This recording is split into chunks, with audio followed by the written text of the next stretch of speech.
Hello, and thank you for joining us for this Heroes Day edition of Jamaica Magazine. I'm your host, Theodore Henry. All last week, we've been highlighting the contributions of our national heroes to Jamaica, land we love. And today, we'll give you a refresher course on why they should serve as an inspiration to us all.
Marcus Mosiah Garvey, Jamaica's first national hero.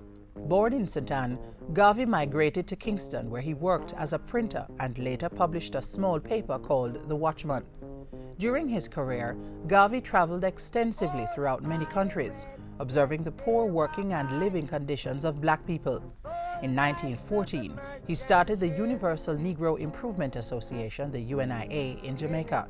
The UNIA, which grew into an international organization, encouraged self-government for black people worldwide, self-help economic projects, and protested against racial discrimination. Garvey preached his doctrine of freedom to the oppressed blacks throughout the United States.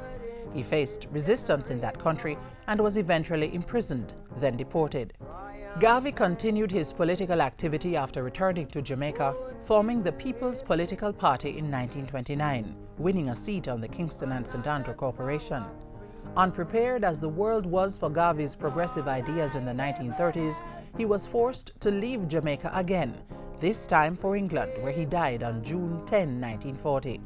His body was brought back to Jamaica in 1964 and buried in the National Heroes Park. Garvey's legacy can be summed up in the philosophy he taught: black pride, the need for African unity, self-reliance, and for rulers to govern on behalf of the working classes.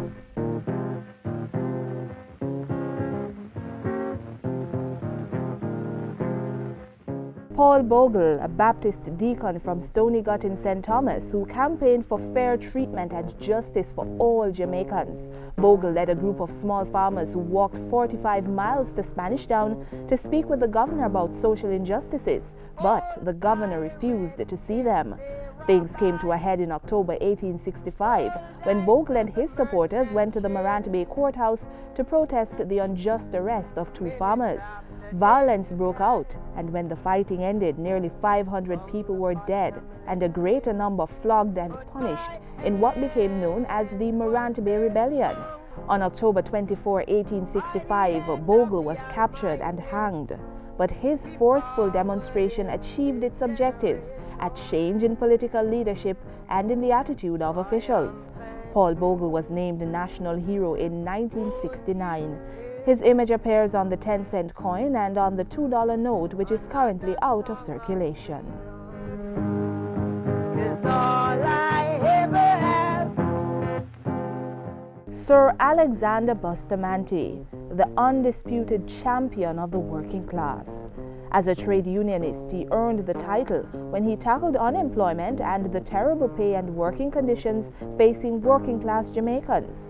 Sir Alexander spoke fearlessly against the English colonial rulers, writing several letters to the Gleaner and occasionally to British newspapers. Widespread discontent led to social unrest in 1937 and 1938, and all the time, Bustamante continued to champion the cause of the people. On September 8, 1940, he was detained for an alleged violation of the Defense of the Realm Act. He was locked up for a year and 5 months. Sir Alexander later founded the Jamaica Labour Party in 1943 and won the first general election under universal adult suffrage in 1944. He also became the first Prime Minister of an independent Jamaica in 1962. Sir Alexander died in 1977.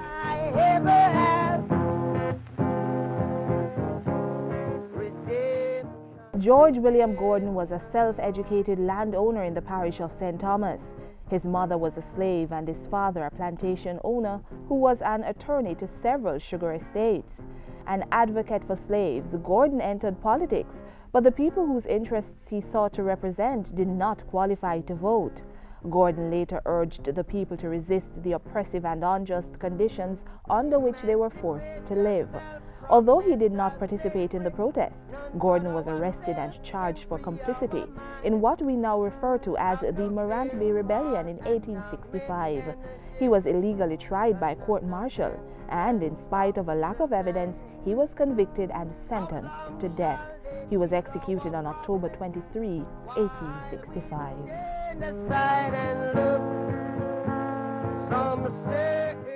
Samuel Sharp was the main instigator of the 1831 slave rebellion that began on the Kensington estate in St. James, which was largely instrumental in bringing about the abolition of slavery.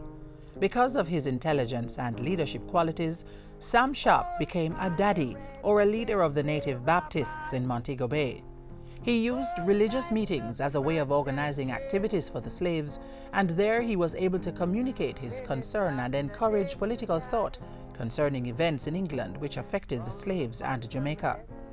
Daddy Sharp believed in passive resistance, and in 1831 he encouraged many slaves to refuse to work on Christmas Day, demanding better treatment and that slave owners consider their freedom. News of the plan spread to his supporters throughout St. James, Trelawney, Westmoreland, and even St. Elizabeth and Manchester. It reached the ears of some of the planters who got England to send warships that docked in Montego Bay and Manchester. On December 27, 1831, the Kensington Estate Great House was set on fire, a signal that the slave rebellion had begun. A terrible retribution followed, and while 14 whites died during the rebellion, more than 500 slaves lost their lives. Samuel Sharp was hanged on May 23, 1832, 2 years before the Abolition Bill was passed by the British Parliament and 6 years before slaves in Jamaica gained full freedom.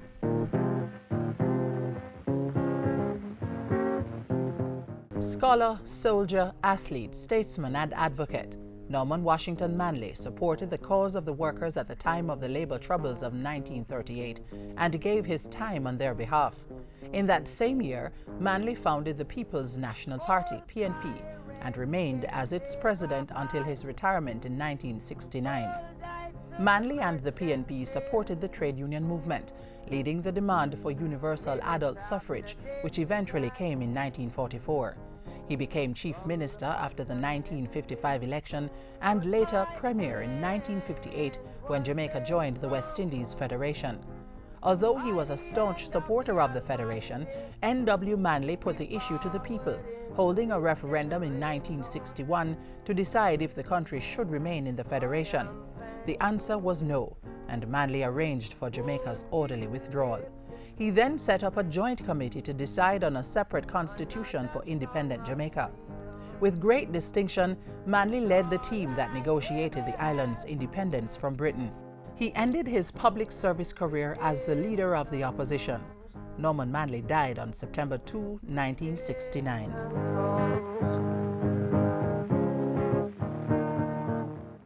Nanny, a leader of the Maroons, was known by both the Maroons and the British settlers as an outstanding military leader who became, in her lifetime and after, a symbol of unity and strength for her people during times of crisis.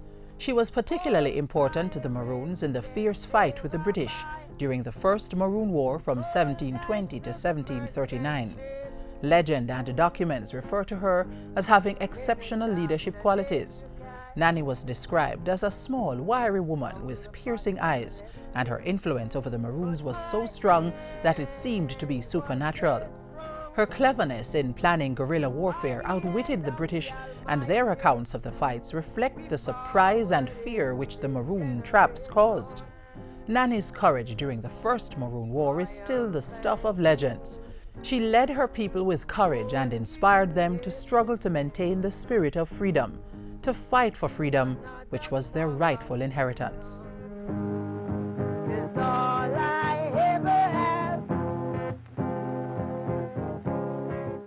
We now hear from Prime Minister Andrew Holness as he encourages us to carry on the selfless work of our national heroes and strive towards a more prosperous Jamaica.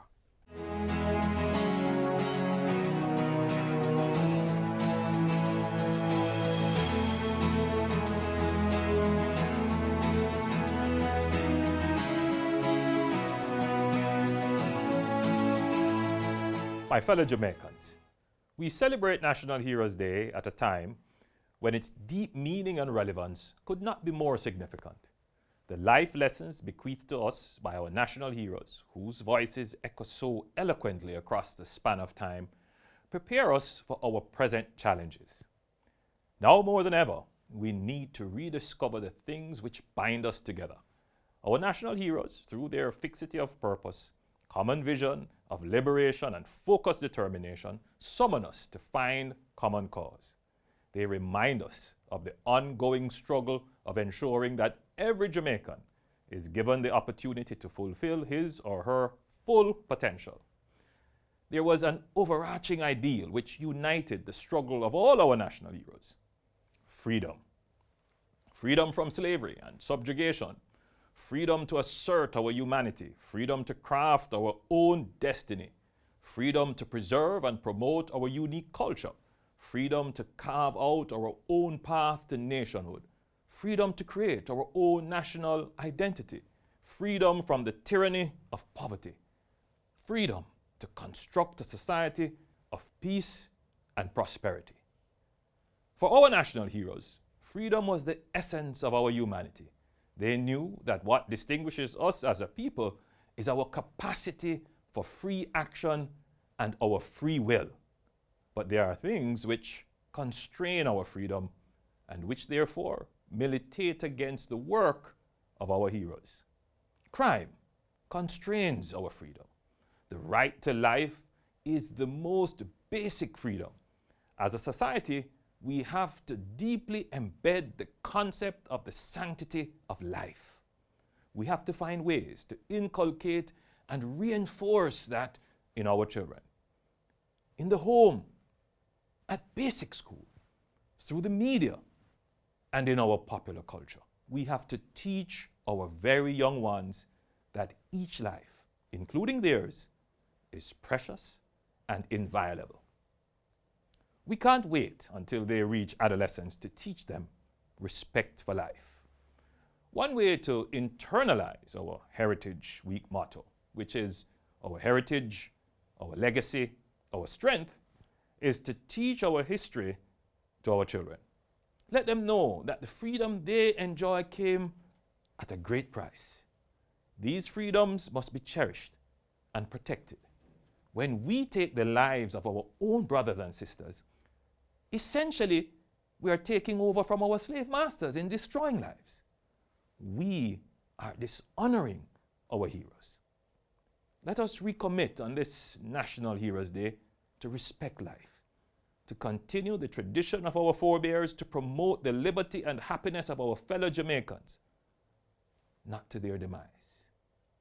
Our heritage, indeed, can provide the wellsprings from which we draw strength. At a time when we need to deepen civic engagement, let us remember the examples of our heroes, whose lives were characterized by self-sacrifice, in some cases quite literally. The legacy of Queen Nanny of the Maroons, Sam Sharp, Paul Bogle, George William Gordon, Marcus Mosiah Garvey, Sir Alexander Bustamante, and Norman Washington Manley challenges us to be our best selves. The way we came together recently and to be our brothers and sisters keepers in preparing for Hurricane Matthew was an example of the kind of cooperative spirit that must become the new normal. We must pull together, not pull apart. We must build bridges, not walls. We must shake hands, not clench fists. On this National Heroes Day, let us rekindle the flame of cooperation, consensus building, and caring. We would not be where we are today as a nation were it not for the heroic actions of those whom we celebrate today. What are we leaving for the generations to come? What are we sowing today for others to reap tomorrow? Are we building a foundation that will last, or are we merely living for ourselves? Our heroes remind us that life is best lived in community, in fulfilling a purpose that is bigger than ourselves. We need to recapture that spirit of self-sacrifice. We can't build a society with each person just looking out for me, myself, and I. It is fascinating to note that Sam Sharpe, who played such a pivotal role in the struggle to end slavery, was himself not one of the most mistreated enslaved. Methodist missionary Henry Bleby recounted, and I quote, "Sharpe acknowledged to me that he had, as an individual, no reason to find fault with the treatment he had received as a slave. His master was always kind to him, and he had never been flogged beyond the occasional and slight correction he had received when a boy. But he thought and learned from his Bible that the whites had no more right to hold back black people. And for his own part, he would rather die than live in slavery." What an enlightened attitude. Sam Sharpe fought slavery not because of personal oppression, but on principle and in selfless devotion to others. This is the spirit we must nurture in Jamaica today. This is how we truly honor our heroes. On this National Heroes Day, I salute all those Jamaicans at home and abroad who in their own way are heroes. Those who are heroes to their families, providing moral leadership, love, and guidance. Heroes to their communities, working tirelessly to build bonds and to rescue those floundering in despair. Heroes in civic life, many of whom are being honored today, providing sterling examples of service. Heroes in business, professional and vocational life, demonstrating excellence, high performance, and dedication. Heroes in sports and culture, providing inspiration to thousands of Jamaicans who see in them their best selves. Heroes in academics as exemplary students, teachers, and researchers, building up the storehouse of knowledge and showing that globally we are second to none. Our national heroes would want us to carry on their work. Let us not disappoint them. As we mark this day, let us rededicate ourselves to building a greater society on the foundations of freedom they left us. May God bless our heroes, and may God bless Jamaica.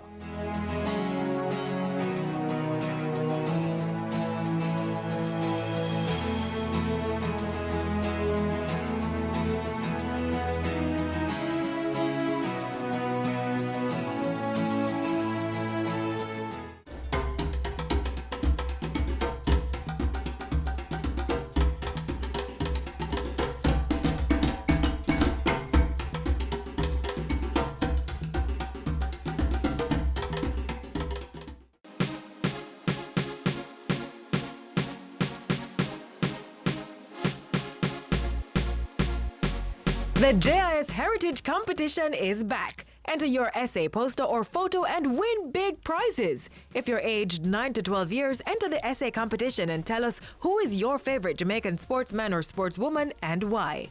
High school students, enter the poster competition. This year's theme is Jamaica's Rich Sporting Heritage. If you're a tertiary level student, enter the photo competition.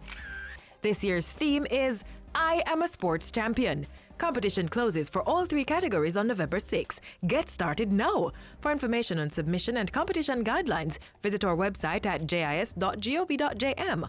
Call 926-359-024, extension 2137, or send an email.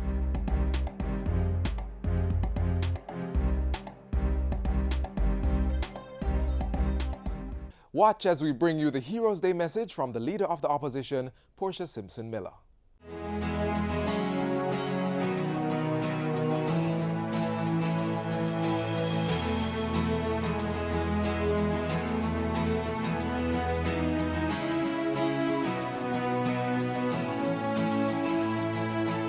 My fellow Jamaicans and visitors to our beautiful island, our dynamic heritage is a celebration of the Jamaican people, past, present, and future. Our heritage defines our identity as a people and serves as a guide to the future we are forging together. On this National Heroes Day, we celebrate our ancestors and their contributions. It is a time to reflect on their strength, great courage, and perseverance as they fought to give us freedom and self-government. We pay tribute to our national heroine and heroes who struggled, and some even made the ultimate sacrifice in defense of our people and nation. They paved the way to our freedom. Nanny of the Maroons led her people with courage, inspiring their struggle to maintain a spirit of freedom. Sam Sharp said, "I would rather die upon yonder gallows than live in slavery." Paul Bogle walked 45 miles from Stony Gut in St. Thomas to Spanish Town.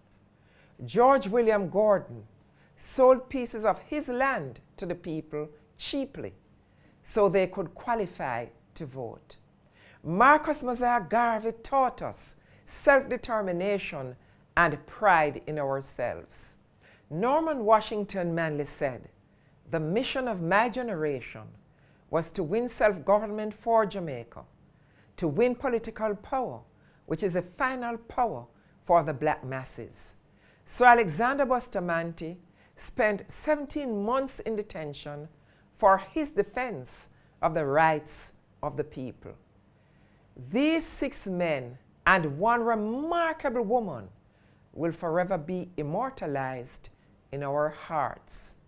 On this National Heroes Day, we also salute the iconic but unsung heroes and heroines who continue to make great sacrifices in their families and communities across Jamaica every day.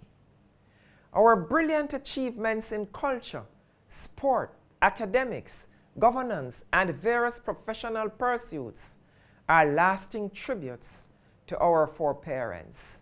They are the true architects of Jamaica's history. For the vast majority of Jamaicans, our heritage is rooted in the African-Caribbean experience. This has influenced our sense of activism, struggle, love of liberty, deep spirituality, and our amazing creativity, which is world acclaimed. Our African ancestors provide a strong anchor for our history, identity, and collective cultural memory. Our African Jamaican civilization also gives expression to our religious values, unique language, and the abundance of drama, music, and laughter as integral elements of our lives. Throughout the history of the Jamaican society, the indigenous Taino people were joined by Africans, Europeans, Indians, Chinese, Lebanese, and others in the social and economic partnership that is our Jamaican inheritance. This heritage of out of many, one people, is the blueprint for continued cooperation and unity as we build the Jamaican society and economy. Our ongoing challenge is to build a society and an economy that provide for all our people the necessary social and material benefits. These include safety, social protection, high quality education, access to health care, home ownership, and decent as well as rewarding work. These achievements will motivate our Jamaican youth, many of whom are frustrated with their circumstances. Our youth must be included in our plans and programs as they will become the custodians of our national heritage. My fellow Jamaicans, today let us reflect on who we truly are as a people and the historical path we have traveled. It is my fervent hope and prayer that National Heroes Day will strengthen our personal and collective resolve to build a better Jamaica anchored in our heritage, our legacy, our strength. National hero Marcus Garvey reminds us that a people without the knowledge of their past history, origin, and culture is like a tree without roots.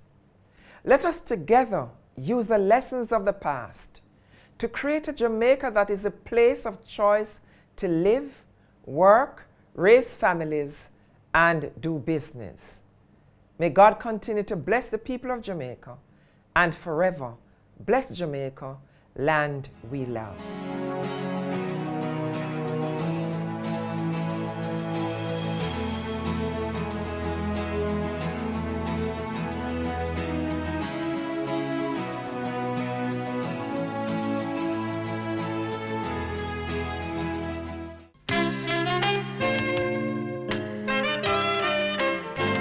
What Jamaica needs now is greater production. Not just by some, but by everyone. Yes, we must work hard to keep our country alive And export more in order to survive. What Jamaica needs now is greater conservation. Not just by some, but by the entire nation. If we use less gasoline and electricity, we'll save more in exchange to benefit our country. What Jamaica needs now, what Jamaica needs now is greater productivity. That's what Jamaica needs now. What Jamaica needs now, what Jamaica needs now is our strength and unity. That's what Jamaica needs now. What we need to do is buy Jamaican, not just food, clothes, but even our vacation. We'll create more jobs for our people, you'll see, and make Jamaica a better place for you and me. What Jamaica needs now, what Jamaica needs now is greater productivity. That's what Jamaica needs now. What Jamaica needs now, what Jamaica needs now is our strength and unity. That's what Jamaica needs now. What Jamaica needs now, what Jamaica needs now is our responsibility. That's what Jamaica needs now.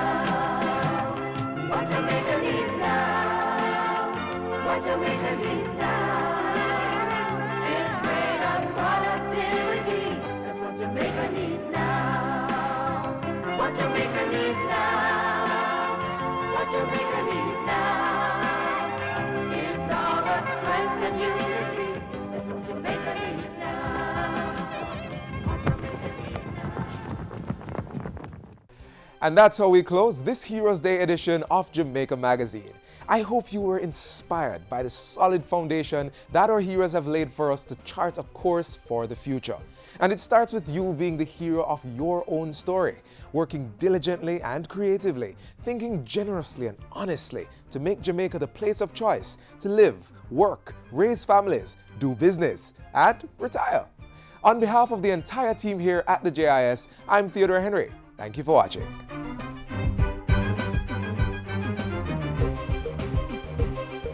This has been a production of the Jamaica Information Service, the voice of Jamaica.